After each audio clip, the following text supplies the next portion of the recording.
Doctor Samuel Hahnemann గారు చెప్పుండారు, అవును dilutions ఉంది అనేసి. అతను చెప్తాడు, నాతో వాదిస్తాడు లేదు అనేసి. సార్ మీకు నాలెడ్జ్ ఉంటే పర్వాలేదు, నాలెడ్జ్ లేకపోతే పర్వాలేదు, మీరు అనుకుంటా అన్నారు I'm the supreme in the world, ఖచ్చితంగా మీరు మంచివాళ్ళు. ఇంకొక మాట చెప్తున్నారు సార్, నాకు నిజంగా అది నేను తొడగట్టి చెప్తాను 2 కోట్లదే అనేసి. నేను రౌడీనో లేకపోతే ఇంకొకటి ఏదో పరంపోకోండి కాదు, మీ మాదిరి నేను కూడా అర్థం పర్థం తెలుసుకొని ఉంటే నేను ఛాలెంజ్ చేస్తాను. నేను ఛాలెంజ్ చేయను, ఒక గ్రూప్ చేద్దాము 30 రోజులు. ఇప్పుడు డయాబెటీస్ గురించి ఛాలెంజ్ చేసి 30 రోజులు నేను ఫ్రీగా ట్రీట్మెంట్ ఇస్తాను. అదే మాదిరి క్యాన్సర్కి కూడా ఎవరు నా దగ్గరికి రావాల్సిన పనిలే, నేను ఒక రూమ్ చేస్తాను, వాళ్ళకి తిండి పెడతాను, అవన్నీ వద్దు. ఎవరు జీవనం వాళ్ళు బాగా చేసుకొని వాళ్ళు బాగుండాల, మనం వాళ్ళకి ఇబ్బంది పెట్టడానికి కాదు. లేనిపోయింది మనకు అది తెలుసు ఇది తెలుసు అనేసి నిరూపించుకోవడానికి కాదు మనం చేస్తూ ఉండేది. మనము నలుగురికి కష్టం కాకుండా ఇష్టంగా వాళ్ళ ఎక్కడున్నారో అక్కడనే వాళ్ళ కుటుంబంతోనే ట్రీట్మెంట్ ఎలా చేసుకోవాలనేసి నేర్పిద్దాము. దాని తర్వాత ఫర్దర్ నేను అన్ని చోట్ల నేను ఫ్రీ అని చెప్పడం లేదు. ఒకటి విషయం మీరు జ్ఞాపకం పెట్టుకోండి, నేను ఏది కూడా చేస్తూ ఉండేదేమి విన్ అండ్ విన్, అందరం కూడా గెలవాలి. నేను మాత్రమే గెలుస్తాను లేకపోతే మీరు గెలవండి ఇది కాదు నేను చెప్తా ఉండేది, అందరం గెలవాలి. సర్వే జన సుఖినో భవంతు సర్వమంగళాన్ని భవంతు అని చెప్తానే కానీ నేను అట్లా చేస్తాను ఇట్లా చేస్తాను, అది తప్పులేదు ఇది తప్పులేదు, వాళ్ళు తప్పులేదు వీళ్ళు తప్పులు లేవు ఉండాయి, ఇవన్నీ నాకెందుకు. నేను తొడలు తట్టడం లేదు, ఛాలెంజ్ చేయడం లేదు, కాకపోతే నిరూపిస్తాను. ఇది నిరూపించడానికి మీకేం కావాలి. క్యాన్సర్ గురించి పెద్దగా మీరు మాట్లాడుతున్నారు, క్యాన్సర్ దేని వల్ల వస్తున్నదని ప్రతి చిన్నది ఒక చిన్న విషయం ఏమో అని చెప్తే మన శరీరంలో ఆ కణాలకు ప్రోత్సాహం ఇచ్చినప్పుడు మన పిల్లలను మనం చెడ్డ అలవాట్లు వస్తాడా అంటే ఏమని అర్థము, వాళ్ళకి మనం అది దారిలో అవకాశం ఇచ్చిన ఆ దారిలో వెళ్ళడానికి ప్రోత్సాహం ఇచ్చిన. అదే మాదిరిగా మన శరీరంలో ఉండే కణాలకు ఎప్పుడైతే సరైన ఆహారము సరైన అది శ్వాస వెళ్ళడం లేదు, దానికి కావాల్సింది ఎప్పుడు కూడా బాగుండడానికి ఏం కావాలా, వాళ్ళకు క్రమశిక్షణ కావాలా, ఆ డిసిప్లైన్ ఈ కణాలకు కూడా కావాలా. మైటోకాండ్రియాలో దానికి కావాల్సింది ఏమి శక్తి, ఆ శక్తి అది ఉత్పాదన చేసుకుంటుంది, కాకపోతే దానికి అవకాశం ఇవ్వాలి. ఆ శ్వాస అనేదాన్ని అక్కడికి తీసుకెళ్ళాలంటే ఏం మీరు పట్టుకొని తీసుకెళ్తారా అని అడిగినారు. స్వామి బుద్ధివంతులకు చెప్పొచ్చు, బుద్ధి లేని వాళ్ళకి చెప్పొచ్చు, మీ మాత్రం మిడిమిడి జ్ఞానం ఉండే వాళ్ళ దగ్గర నేను ఛాలెంజ్ తొడదట్టడం ఏమి చేయను. నాకు కావాల్సిందేమి మీకు కావాల్సిందేమి, నలుగురికి మంచి చేద్దాం అనేట్టుగా ఉంటే మీరే ఒక గ్రూప్ క్రియేట్ చేయండి, వాళ్ళకి నేను ట్రీట్మెంట్ ఇస్తాను. నేను డబ్బులు అడగడం లేదు, ఛాలెంజ్ చేయడం లేదు. మనం సర్వే జన సుఖినో భవంతు, మనం వసుదైవ కుటుంబం అనేసి మన భారతదేశ సంస్కృతి ఉండేది, దాని ప్రకారం చేద్దాము అని చెప్తే లేదు.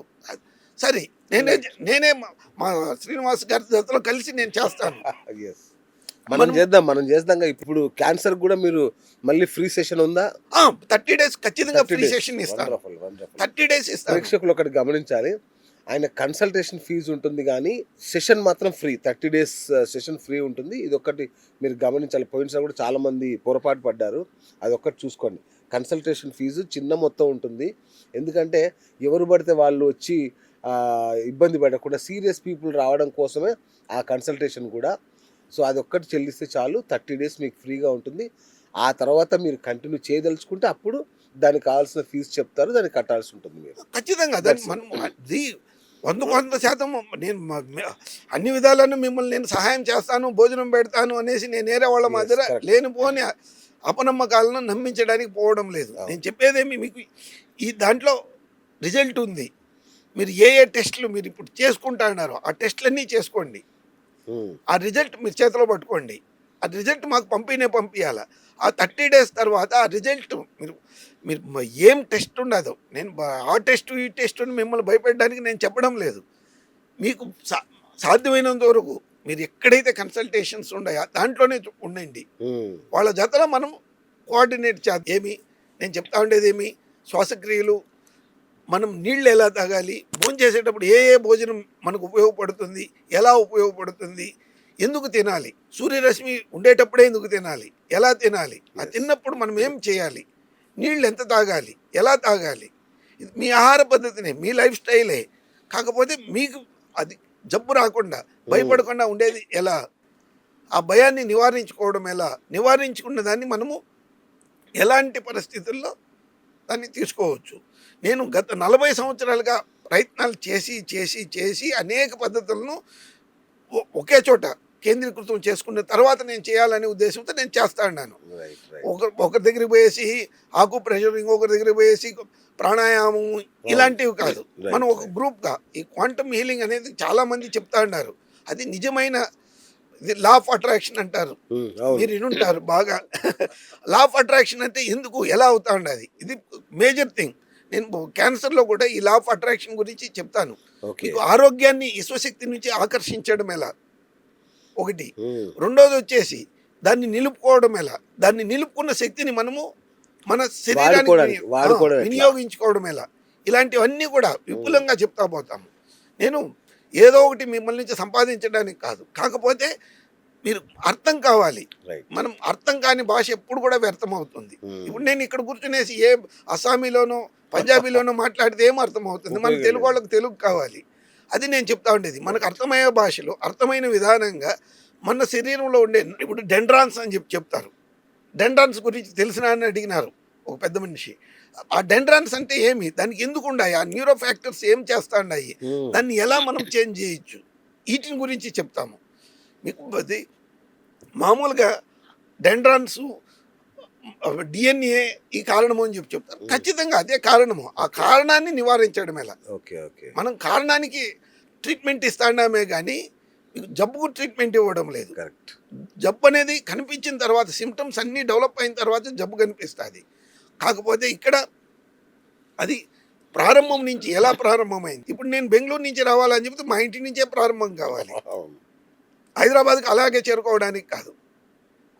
మనోళ్ళు చెప్పుండేది అదేనే, ప్రతి అడుగును నీదై ఉన్నప్పుడు మాత్రమే నువ్వు గమ్యం చేరగలవు.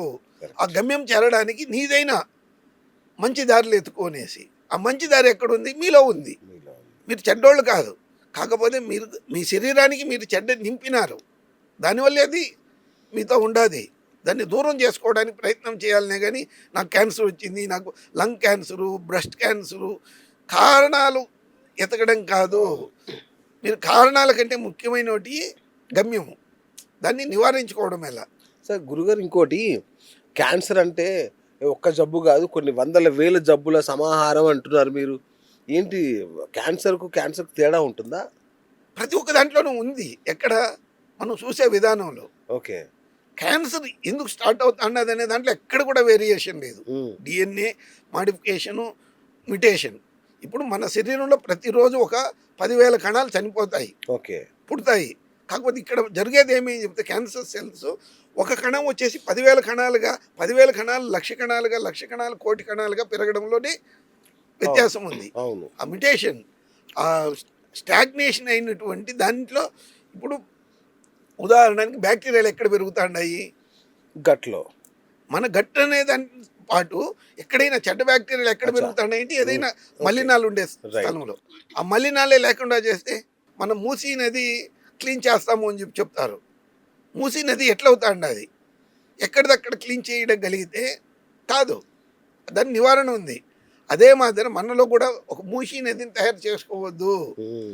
మనలో ఉండే చెడ్డ కాలువలు, ఈ ఆలోచనలు, ప్రతి ఒక్కదానికి నేను చెప్పేది primary cause is your thoughts, okay, your brain, అచ్చా, యువర్ థింకింగ్ పవర్. ఓకే,